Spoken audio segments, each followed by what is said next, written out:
而接下来呢，今天非常荣幸，我们特别邀请到 ARM 全球总裁 Tudor 为我们来演说 The future is in your hands. Ladies and gentlemen, please give a big round of applause to welcome President of ARM, Tudor. 掌声欢迎。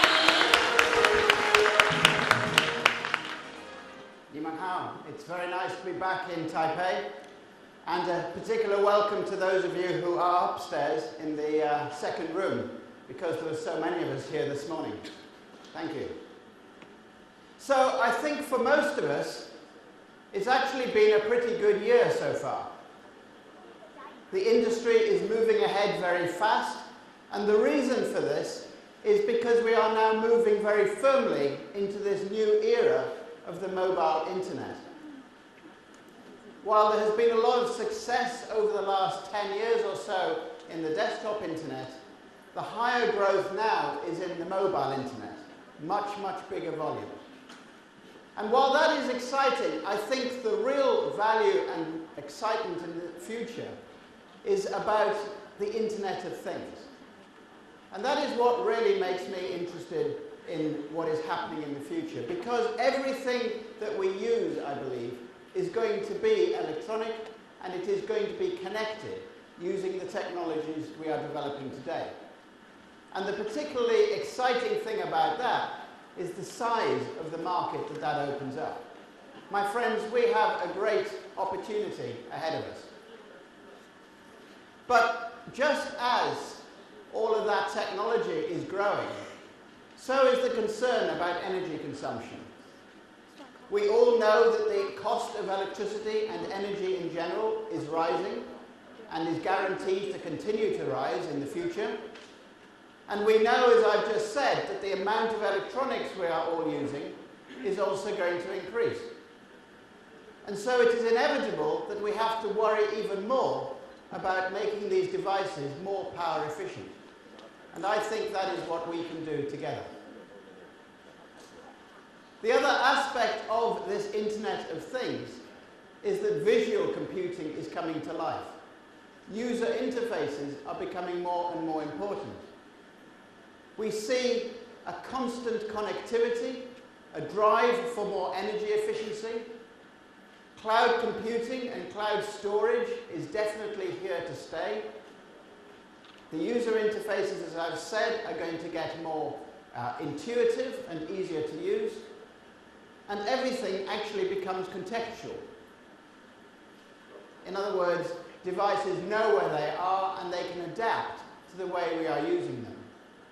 And so there is a push and a focus, if you like, on increasing the amount of visual content and visual rendition of our products.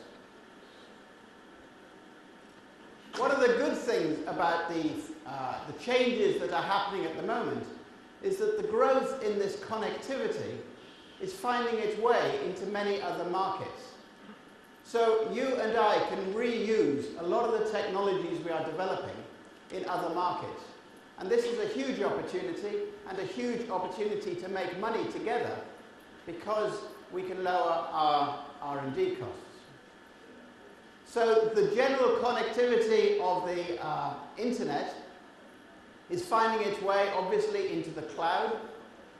It's finding its way into devices on the move, and it's finding its way into devices in the home, as I shall explain later.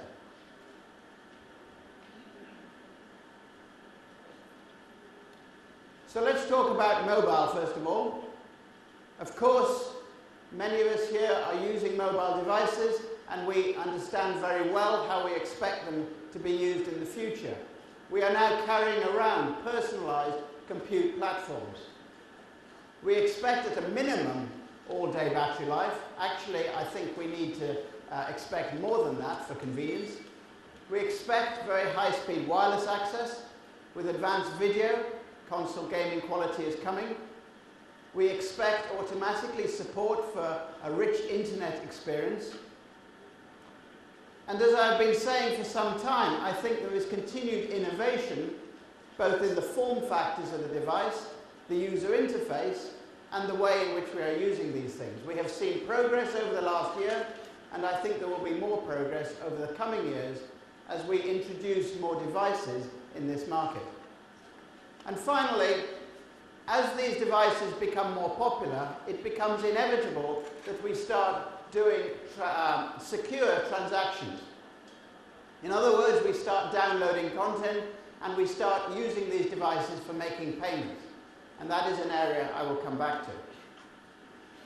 But together, this mobile market continues to be growing, and it continues to be a huge market and opportunity. And along with that goes the evolution in the baseband, because as I said, it is inevitable that higher data bandwidths are what we are expecting, and therefore we need higher sophistication in the modems. A lot of developments going on in modems. The good news for you is that ARM has the products to grow with the modems. ARM has a pipeline of products to enable higher speed modems both now and in the future. So whereas modems used to use just an ARM 7, and typically today they use something like an ARM 1156, we're now seeing a move into Cortex-R4 and Heron in the future.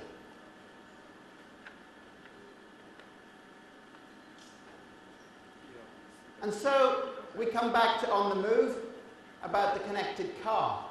It's not just about mobile phones. If we look at what is happening in motoring, then it is very clear that electronics is growing in every car.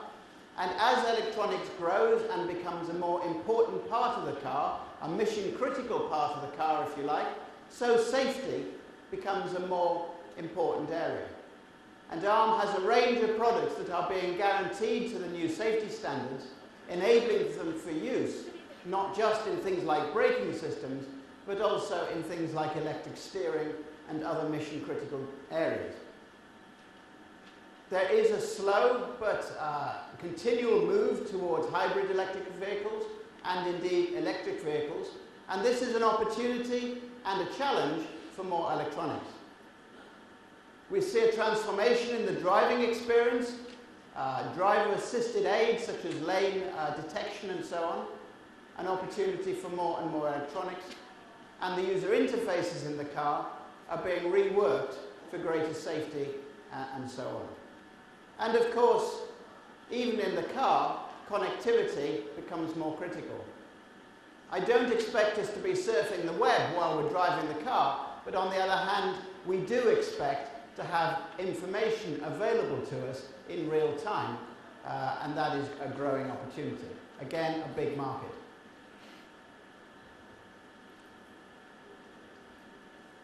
I mentioned the cloud. The cloud is particularly important here in Taiwan, where there is a push towards cloud computing, and that is a great change, and it is going to continue, I believe. It's a big opportunity for us, and there is going to be a continued push for new technology in the cloud infrastructure. Because as the cloud grows in capacity and in volume, the amount of energy it uses is becoming a real problem. And so you will see a continued push to lower power technologies right across the cloud. I do believe this is an area where energy efficiency is going to be really, really important. And the good news is that ARM is providing a scalable architecture for this environment. As you know, ARM technology spans a huge range from very low power and low performance devices right up to medium power, very high performance devices, all with the same architecture, all with the same software. And this is particularly important as we go forward and use these devices across multiple markets, because this lowers the cost of software and software development, and it lowers the cost of maintenance. I mentioned that the home was an important area, and so it is guaranteed, I think, that the home is going to continue to grow in importance for electronics. We see smarter devices, we see more connected devices, we see devices with 3D graphics, more intuitive user interfaces. As I said, connectivity driven by social networking. Even in the home, we have a great focus to reduce energy, and indeed to reduce cost. And so many of the technologies that have been developed for the mobile world are finding their way now into low power technology for use in the home. Again, a big opportunity. And it's not just about entertainment and infotainment in the home. There is a great push worldwide to reduce energy and particularly electricity consumption. And so we move into an era of what is called a smart home. Things like smart metering and other smart things. And I don't think it's just about having more things that are connected that are smart. I think it's actually about enabling those devices to be used more easily. Because today, yes, you can automate your home, but you can only do that if you're an expert. I dare say even a bit of a geek. It's difficult to do. It is difficult to do it well, and it is difficult to do it in a way that other people find simple. So I think we are going to see a big market here in devices that are actually much easier to use and much more intuitive and obvious and automatic in their actions. And I think together those will represent a big market. The other area where I think it becomes very important in the smart home is security.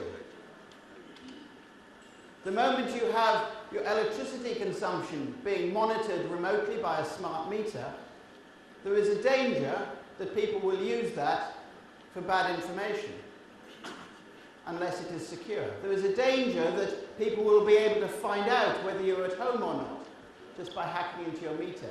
And so as we add this technology to make our lives better, so it is true that we have to add security to make it safer. And so you will see a continued demand and a continued push for more secure devices in this market.